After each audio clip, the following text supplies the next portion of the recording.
I just want to introduce Ryan, and feel free to unmute, like I said, ask questions, type them in the chat.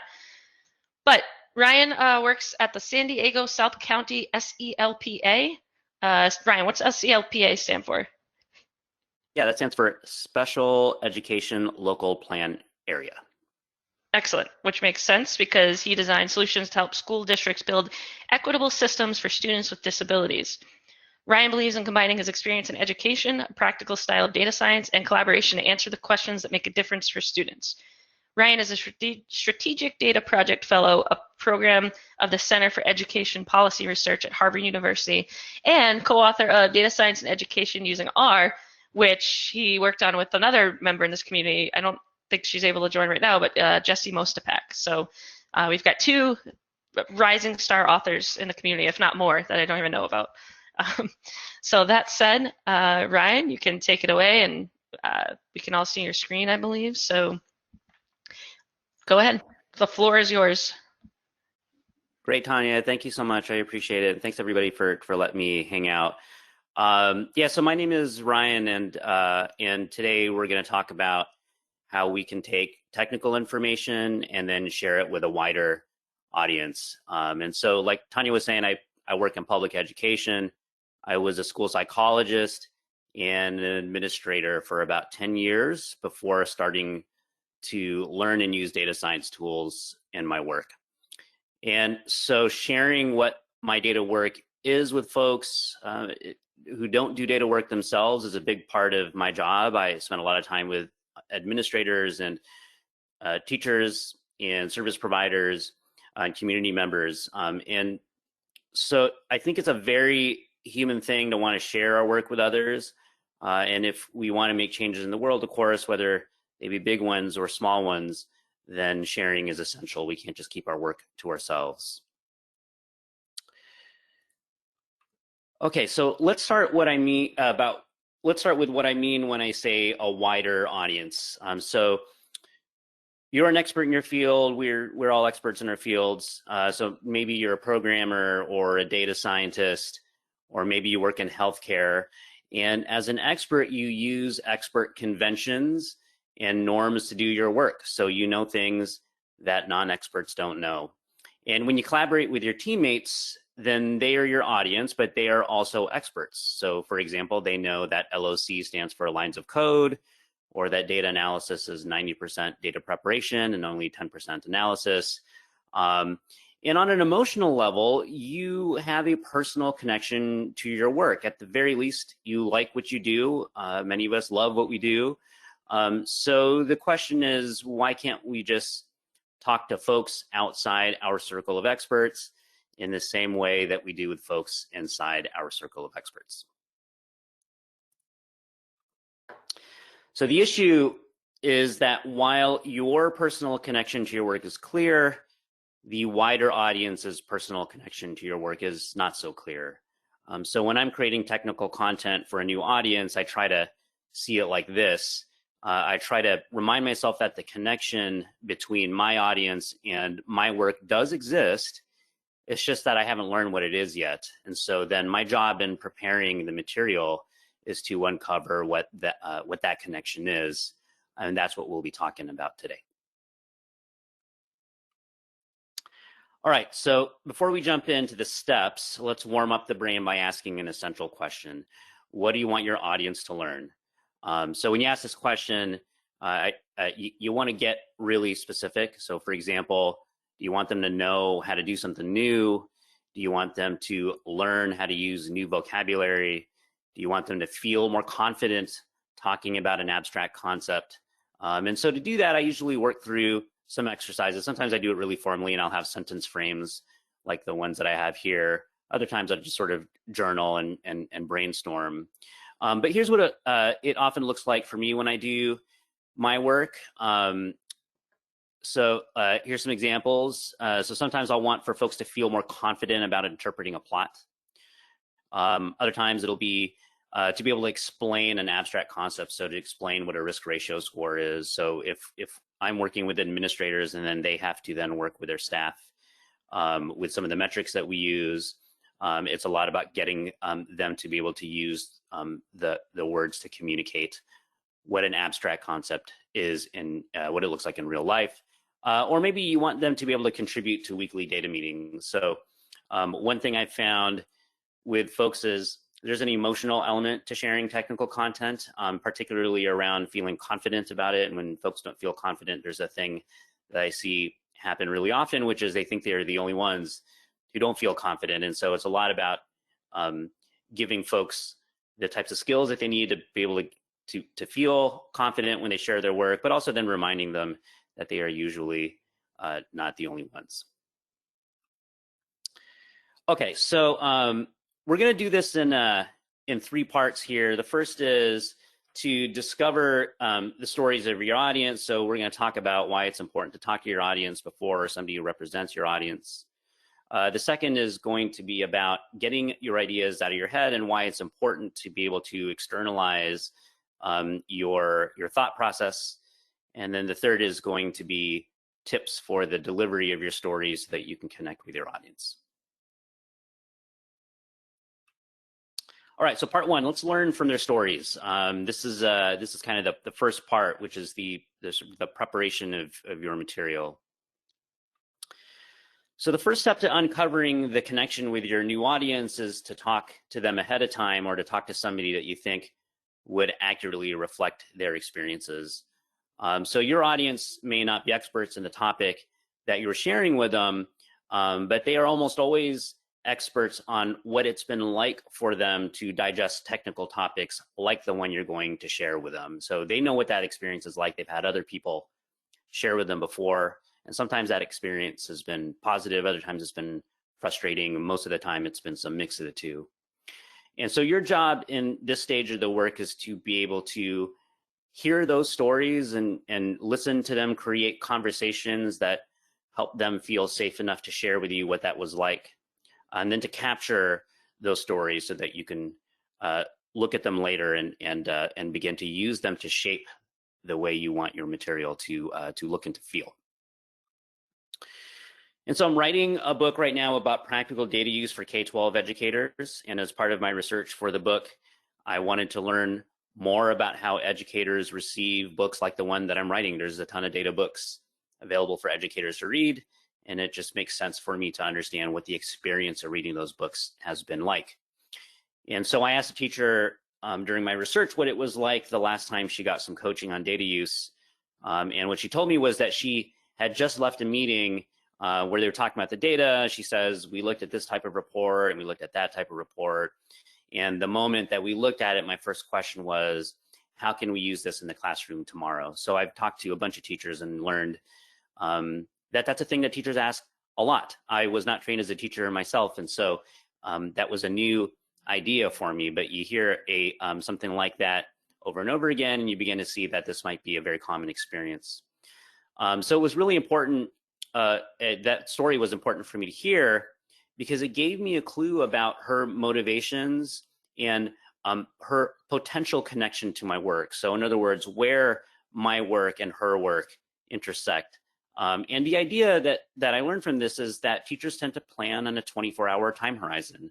So if I'm going to write about practical data use, then I need to define what practical means. And for her and for many other teachers, practical meant data that she can use to influence what she does in her classroom tomorrow. So not like next week or next month, or in my work, sometimes we're looking at data and making decisions about the following year. For her and for many teachers, it's about what's going to happen tomorrow. So here's a practical tip. Ask questions that help you learn about the right delivery of the content, not the content itself. So some examples: what was it like the last time someone shared a data analysis like this with you? What was something about that resonated with you? What do you think was missing? What I find a lot is when I ask folks to share their stories, they'll give me specifics about what they wish would have happened instead, which is super helpful. But I think we need to take a step beyond that and not only digest the details of what they think should have happened or what they thought was missing, but to also challenge ourselves to understand the thoughts and the feelings that made them sort of pick those details out. And I think once we sort of begin to see patterns in the thinking and the feelings and emotions that folks experience, when they get in front of content like the ones that we're about to share, then we can begin to understand what their needs are.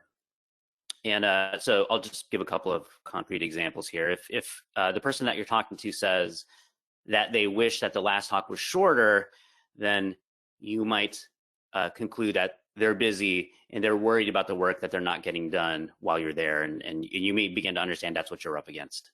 That might alter the way you sort of present the information to demonstrate to them that you're sensitive about that and that you can empathize. Another example might be they wished there were more examples of positive data points. So this is something actually we see in schools quite a bit. And what I usually take from that is that maybe they're feeling beat down by punitive data presentations. And so the takeaway should be to try and look past the details of the story and into the thoughts and the feelings that they're communicating through those stories. All right, so part two.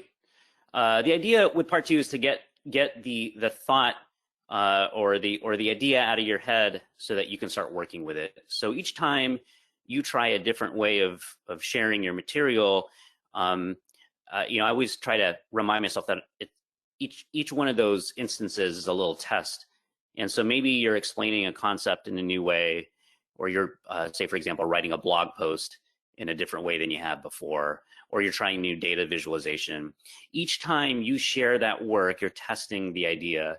And the more that you test, the more that you learn about how your audience naturally connects with the material. So this is a quote from Seth Godin's book, The Practice, and he says, and so there's the challenge of embracing the gulf between what you see or want or believe and what those you're serving see, want, or believe. And so how do we bridge that gulf? Well, we have to test our ideas with the audience. And how do we do that? First, we have to get the ideas out of our head and onto paper or onto our computer screens, because it's hard to see things in our head. And if it's hard for you to see the idea, then it's going to be hard for others to see it as well. And if others can't see it, well, then we can't learn from their reaction and improve upon it. So when you get your idea out of your head, as imperfect as the initial idea is, it almost always is, you can start working a cycle like this repeatedly as time allows. So time is a factor here. I think one of the things I've got into a habit of doing is as soon as I get a brief for a talk, or I know that there's a meeting coming up and I'm gonna have to explain and share some content, I begin to process almost immediately within the next few days. And I do that because though it can be uncomfortable, because I, like many people, would prefer to sort of wait a little bit longer and put it off. What I try and remind myself is the earlier I start, the quicker I can get the initial idea out and put it in front of people and just see how they react. So the way there's many different ways to conceptualize this, but this is kind of a simplified version. Is you can think of it in three parts. The first is you build it. The second is that you try it out, put it in front of somebody. And then the third is you learn from their reaction or reflect on that, and then you revise it, and then you work the cycle again. One thing to note with the building it, of course, I think, on some level we're all creators here, right? But worthwhile to bring up, because it's an idea that just sort of comes up in front of me over and over again, is the idea that whatever I build on the first try is usually pretty severely imperfect. And that's an idea, I think, that once I got used to it, then I was more likely to start and build it. And I just sort of expect the first try to be not quite what it has to be, and that's okay. So if you don't test your idea at least once before you deliver to an audience, then your delivery itself will be the first test. And so I've learned to avoid that scenario as much as I can, because on the other hand, if you test your idea twice before you deliver to an audience, then your delivery is your third test. And then that's 3 chances to learn about what your audience needs. So much better to be able to test before at least once, if not more. All right, so when I started writing the K-12 Educators Data Guidebook, I knew that I wanted to make an analytic workflow that felt practical for people, for educators. And so practical means usable on a day-to-day basis. And I knew that one approach would be that I could just imagine and make the best thing that I could, and then cross my fingers and hope that what I thought was good was also what my audience would think is good. Or I could come up with several ideas, I could show them to an audience, and then I can just ask them what they thought. So I hacked together 3 workflows for practical data analysis, each with a different feel. You can see that here. These are 3 different versions of the same workflow step, which is basically about being intentional about your data question. And the first version is a sentence frame. The second one is a question has a more reflective tone, and then the third one has a more directive tone. But they all get at the same thing. They're all the same part of that initial analytic workflow, which is trying to stumble upon and then refine on the important data question. So I showed these to some teachers and I asked them, would you use this, just point blank, because I was trying to get at the utility of it. And one teacher picked one and said, I'd use this one. I think she picked the second one, but not the others. And so then came the most important part, where I asked her why. And she said, because these questions feel like reflection questions, whereas the other ones feel like work. And so the possible lesson that I learned there is that teachers want a way to process their own thoughts. That's where they feel like the work is the most productive, and they don't want the feeling of doing busy work. And so jotted that note down and then tested this out a few more times to see if I got some similar responses. As a second example, taken from a data literacy training that I give to teachers and administrators at my work at the South County SELPA. And a goal of this training is to get familiar with a metric that we use a lot called risk ratio score. And so the question that we were trying to answer was, what method of explaining risk ratio scores resonates best with this particular audience? And so first we clarify what we wanted them to learn, which is how to interpret a risk ratio score using some real practical language. And then we show them 3 ways of learning this. So the first is by demonstrating risk ratio scores as a fraction. The second was demonstrating risk ratio scores in a graphic. And then the third is demonstrating risk ratio scores using written interpretations. And finally, we just asked them, which of these makes you feel more confident about discussing risk ratio scores? And I want to note here the use of the word confident, because the team that I work with is real sort of design-oriented team. So we talk a lot about what we want people to feel. And so we use that emotion to get specifically at whether or not that we accomplish that goal. It speaks to the experience more than it does the content itself. Of course, the content does have to be good. That's sort of the cost of entry. But I think the real kind of change happens when the experience of digesting the content is a positive one. So why is that important? Like if we talk about sort of the role of feelings in the way and emotions in the way that we process content, it's important because you can get to your learning goal in a lot of different ways. But the question is, which is the way that will gift the experience to your audience that you want for them, because they're the ones that you're trying to help ultimately. All right, so lastly, delivering the content. This is the moment of truth. So we're in the business of helping people, of course. In all of our jobs on some level, that's what that's about. And you can't help people unless you share. So sharing can be something small, like maybe you're having 5 minutes of airtime at a meeting, or it could be something bigger, like giving an hour-long talk. All of these different formats, maybe it's writing a blog post or a book or something. Whether they're casual or formal, they both carry the same spirit, which is if we're trying to take something that we are very comfortable with because we've worked on it for years and we are trying to share it in service of somebody else who does not have that same experience, worthwhile to put a little bit of thought into how that works. Sometimes it's something written, I use the same process for my writing as I do in my speaking, or if I'm talking at a meeting in a less formal setting. So the way I see it is, in all of these examples, like the similarity is that you basically have 2 jobs to do. The first is that you want to do your best to connect with the audience in a personal way. And then your second job is to see whether your delivery worked as well as you hoped it did. Because every one of these sharing opportunities, even if it's the day that you actually give the presentation, is still a test of your plan. And so that's A useful way, I think, to think of it, because it helps you develop a little bit further. But for me personally and emotionally, it takes the edge off a little bit, gives me a little bit of professional distance. I think we can get so attached and connected, understandably, to the stuff that we make, that sometimes it can be hard to sort of step away a little bit. And I find that if I remind myself, this is an idea, and when I deliver it, it's a test of that idea, and then we're going to learn from that idea, it gives me a little bit of space, and that becomes the fuel for developing something even better. Okay, so let's just talk tactics here. The tip that I want to share is one that I'm borrowing from the folks at IDEO and the Teachers Guild, who we worked with during a project at the South County SELPA.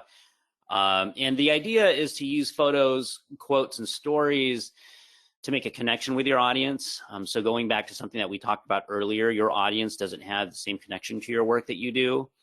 So we need to try and help them find that connection by showing them that we've listened to them. And so let's look at an example of what this could look like.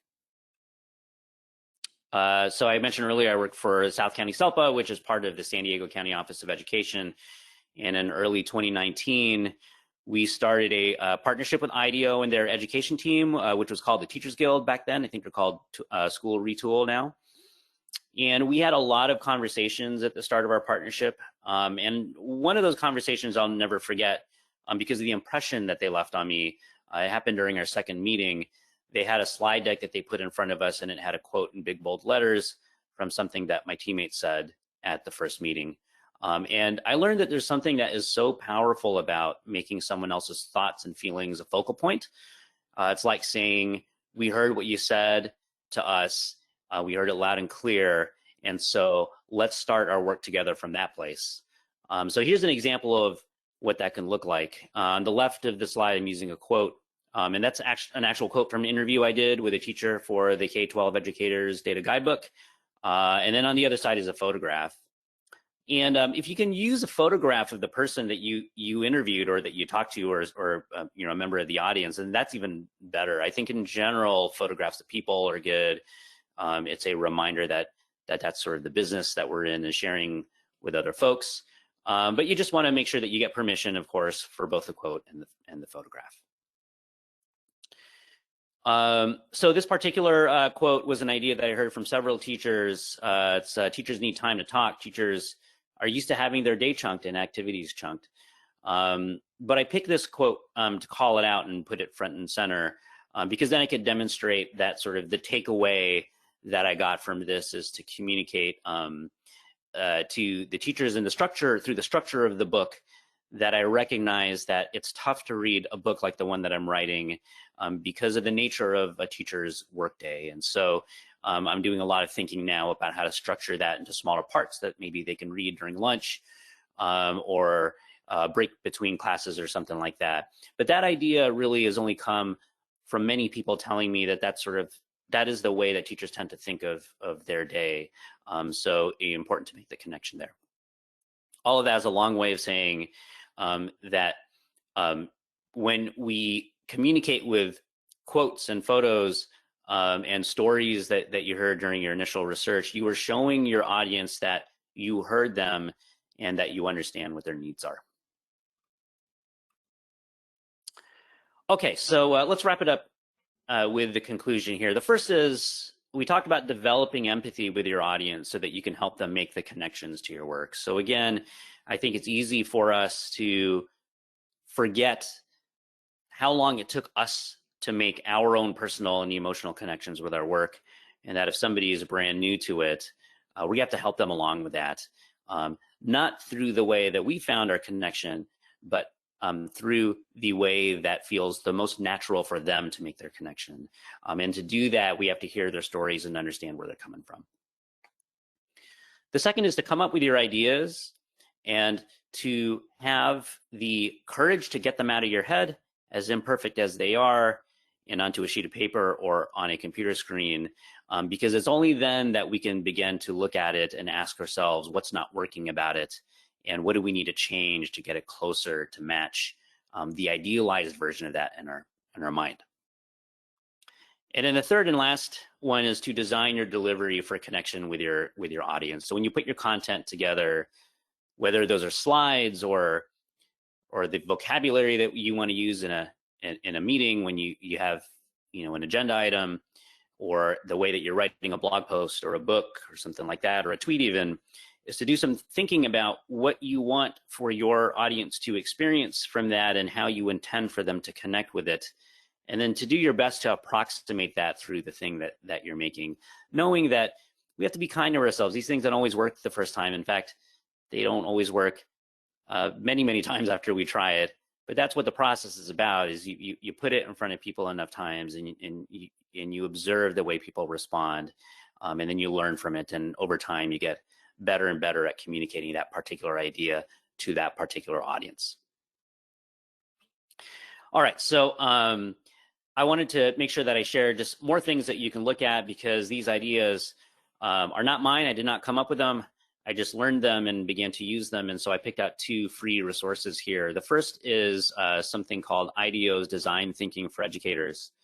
And you can just Google IDEO's Design Thinking for Educators. And what you'll find is a free PDF that walks you through the entire design process. But this in particular is geared towards the needs of educators, but I think quite easily applied to other fields. So very, very interesting resource. I find myself in that one a lot.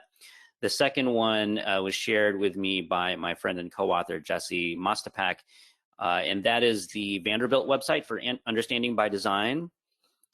And I included that one here because it speaks a little bit to the idea of just intentional design work. So, not shooting from the hip and then delivering that to your audience, but rather thinking a lot about what it is that you want your audience to get at. And when Jesse shared that with me, I found myself in that resource quite a bit. I think they also have a related class, but the information on the website is available for free.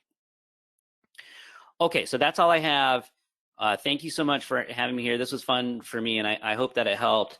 I'll close just with my contact information. I am on social media, on Instagram, Twitter.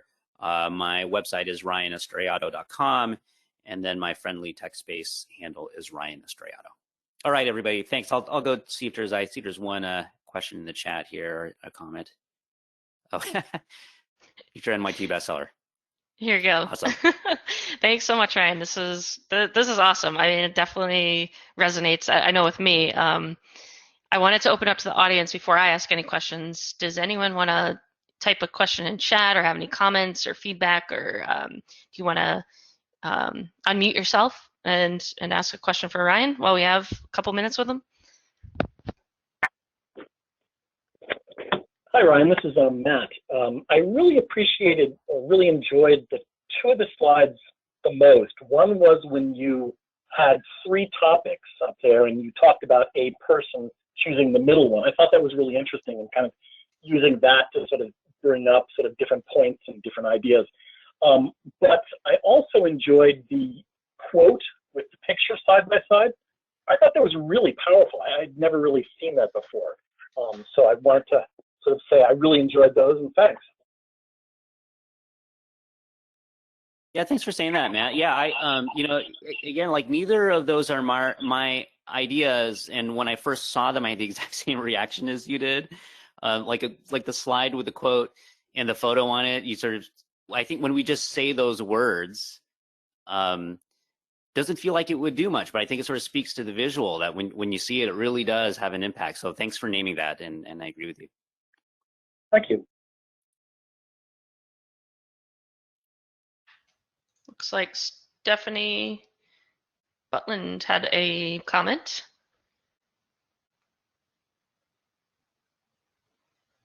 She says, fantastic, Ryan. Thank you. I'll be opening a talk next week with the quote and a pic as backdrop for telling a story I wanted to tell in the talk.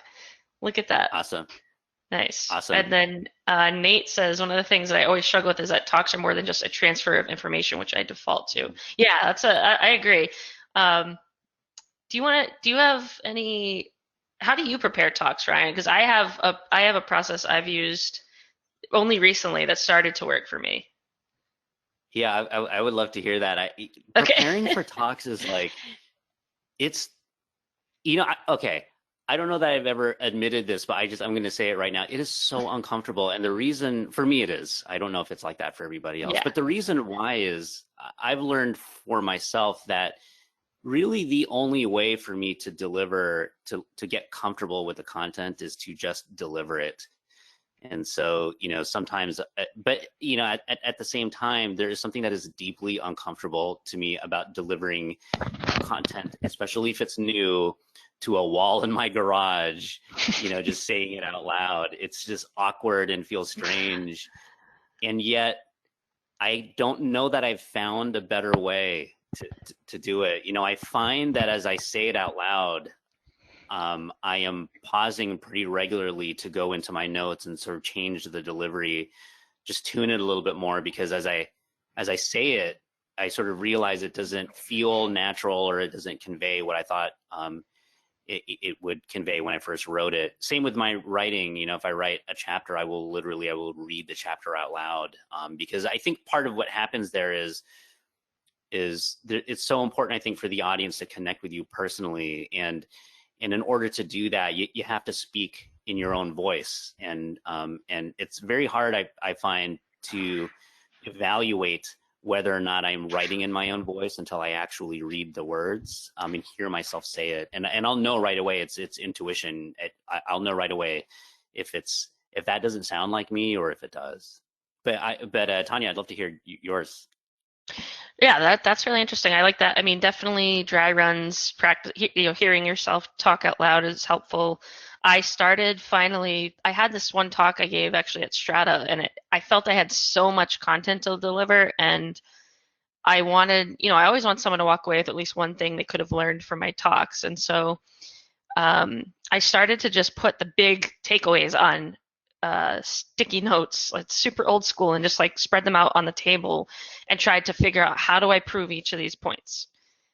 Because my brain is just constantly kind of scattered as it is, and so organizing my thoughts that way, and almost like a way that's I can touch it and move it around and like just let it scatter on the table and then organize it. That just really helped me, I think. And I'd be in the shower and I'd be like, oh, that's a sticky note, and then I'd go back and add it. And then try to figure out the order, because some things do kind of like build up to others. But I think you're right, though. There's not a huge sense either in over preparing. I think it's like, be genuine, be true to yourself, to keep practicing.